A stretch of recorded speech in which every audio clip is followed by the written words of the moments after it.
So, when it comes to nursing home care, there is always I want to say like a debate.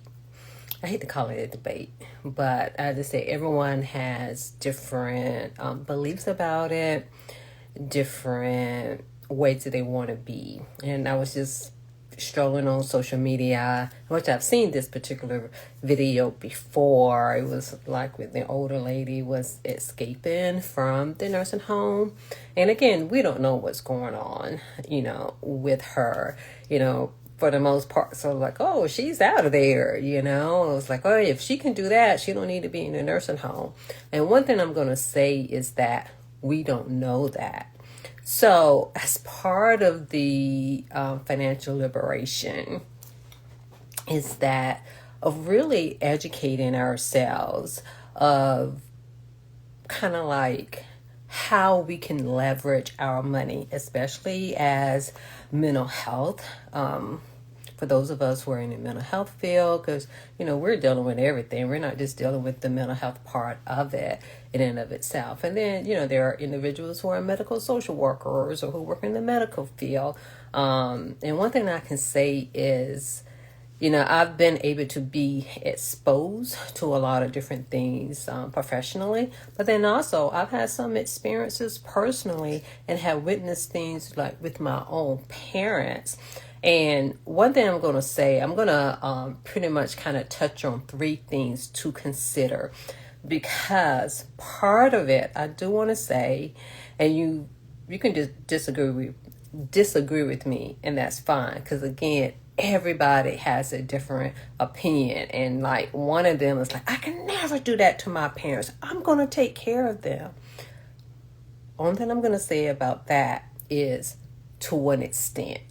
And, I was kind of thinking about this the other day, and I'm like, well, when we were younger, let's say, especially before we went to kindergarten, where did our parents put us?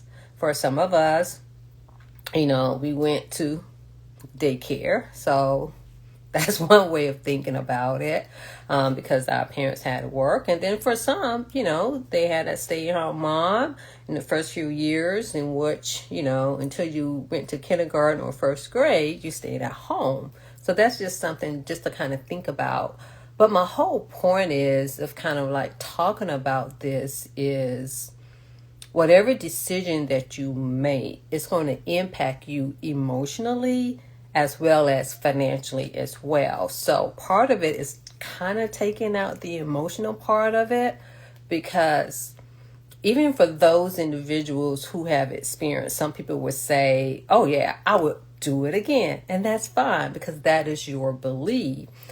But again, at what expense? Because of the fact I have seen where people have at least tried, or they did take care of a family member or their own parent. And it really depends on the need of the person too. Because even though somebody may qualify to go into a nursing home, sometimes those individuals with the right resources, and depending on what their needs are, they're able to be okay at home, But then there are others who can, let's say, be very similar, but their need is so much. And like I say, I've seen it firsthand, even with my own parents. They lived in independent living, and they lived there for several years, and they did okay. But it came to a point where they needed more care, and we just weren't able to provide, especially the type of care that they needed as well. And I'm going to say that a family member did with my, I'm just going to say with a family member, another family member did take care of another family member who needed I would say a higher level of care. And it just didn't work out. It doesn't matter whether it's paid or not.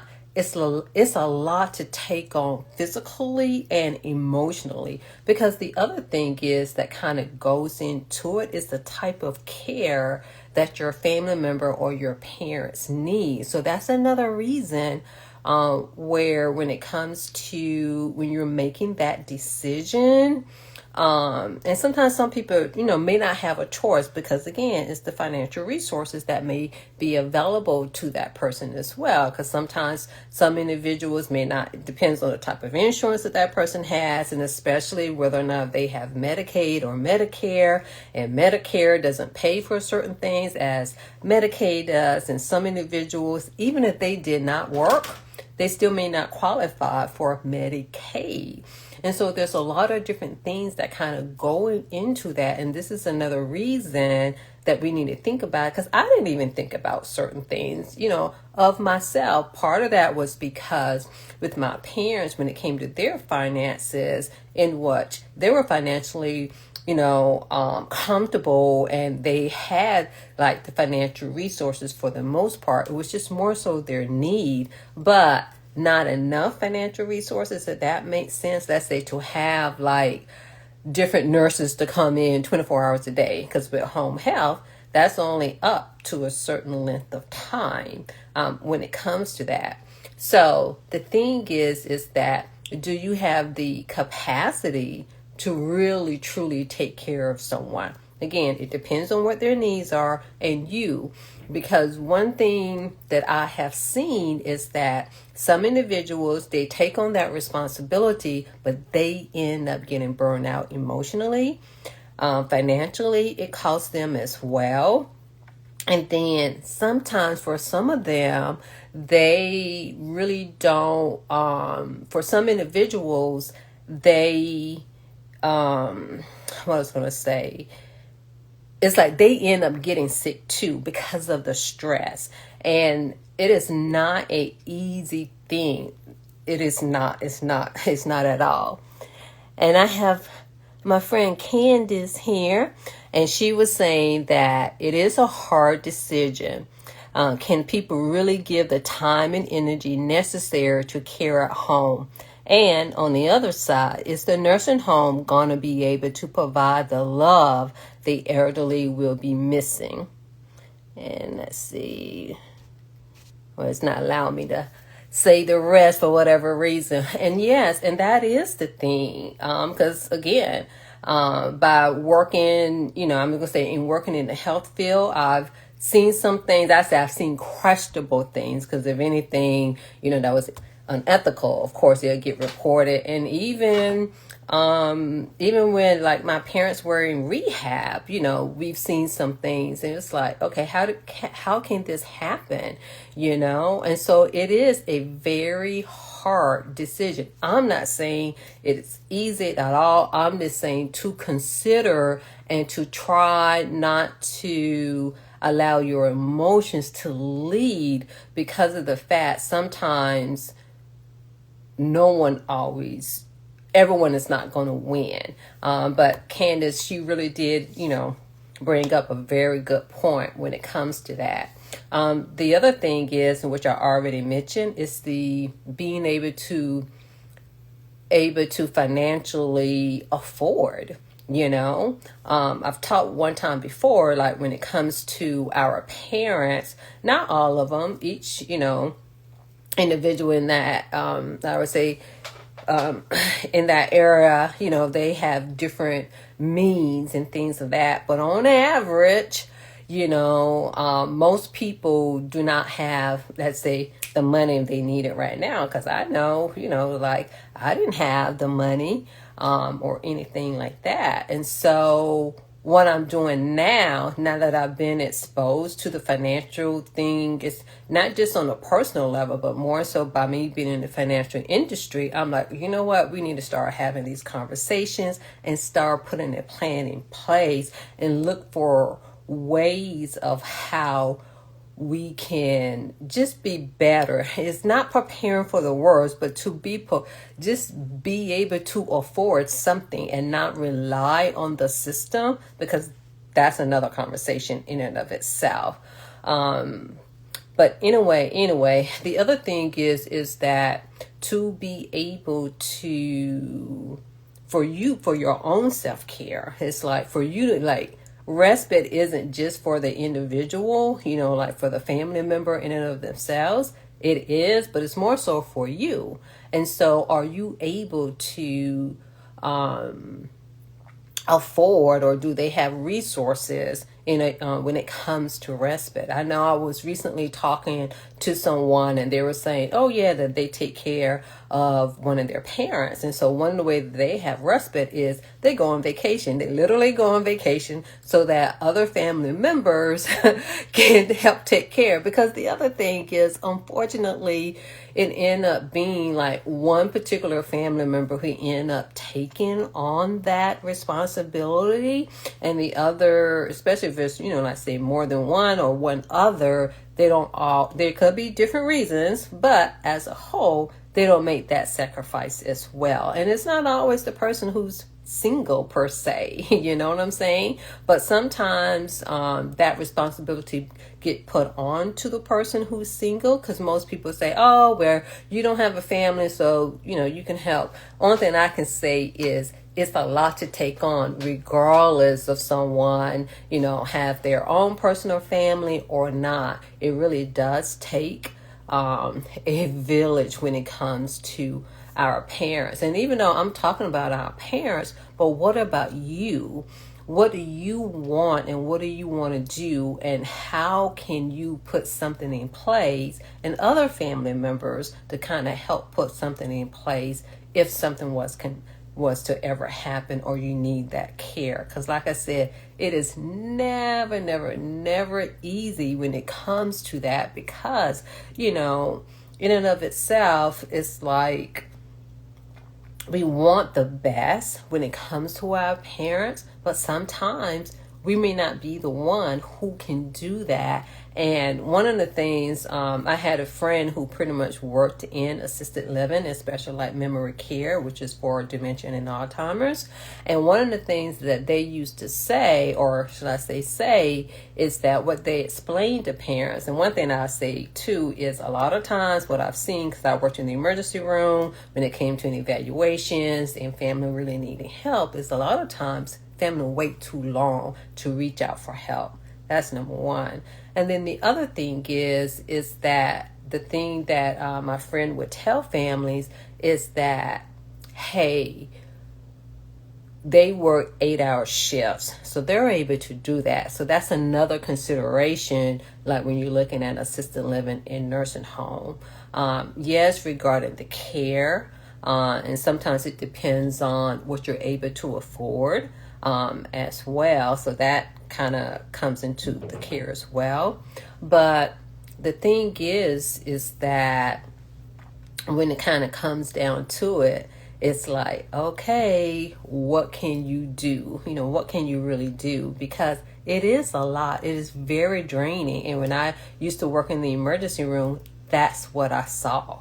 You know what I'm saying? It's like they've tried to deal with and help their parent as much as they can, but it was just a lot. And to be honest, even when it comes to assisted living and in the nursing home, because a lot of times we would get evaluations from them, because of the fact it can be a lot, when there's a lot of different things that kind of goes into that. But just saying that if it's a lot for the assisted living in the nursing home, just think about how hard it is for a family member, especially if they don't have any resources or anything like that. So that's something to consider. And I know that your heart goes out, but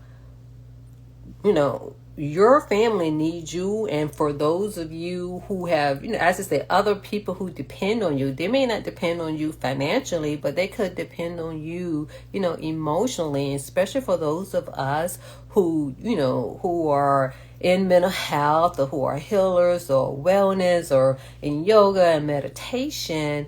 In that, people need us too. So we need to be our fullest capacity as much, and it's not selfish.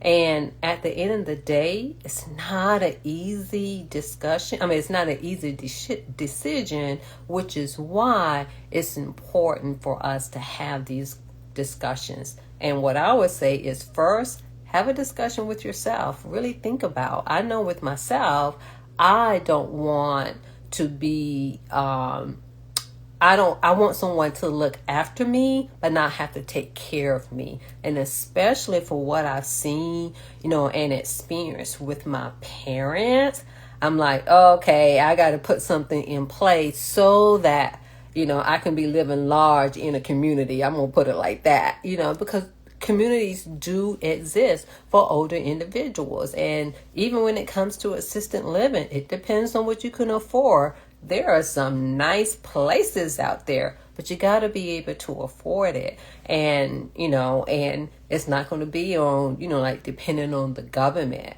And so it's something to think about. And instead of saying, I can't afford it or they should, but no, let's look at us as our individual self.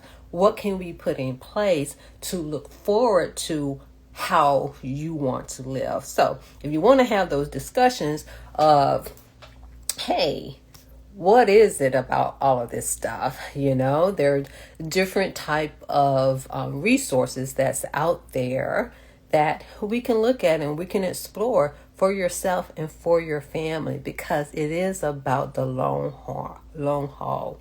The other thing that Candace did say is that she said, yeah, it definitely a village engagement to help support and encourage the entire family. And that is so true. And that's one thing that I really did appreciate, when it came to my family and my parents, is that, we held it together. We took turns, and, I'm going to say we took turns when we were able to, because there are times in which some individuals, because of their own health problems, they weren't able to do that. So again, what do you want for yourself? What do you want for your family? What do you want your long-term life to look like? Because this is almost about planning in so many, different angles when it comes to that. So again, it's not an easy decision, which is why a discussion is necessary. So start a discussion with yourself, and then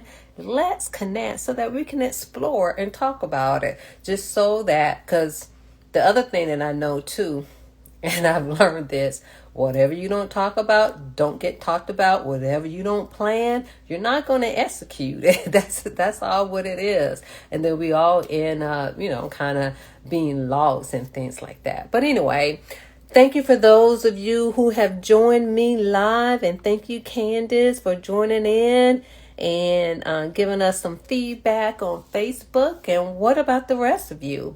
Let us know what your views are in the comments, because again, everyone has different beliefs when it comes to that. But I want you to be able to make, I'm going to say, it's not that it's the right decision in and of itself, because as Candace pointed out, hey, it's not an easy decision when it comes to all of that. But anyway, I look forward to hearing from you, but more so, I look forward to having a discussion so that we can explore what your wishes are and to put something in place.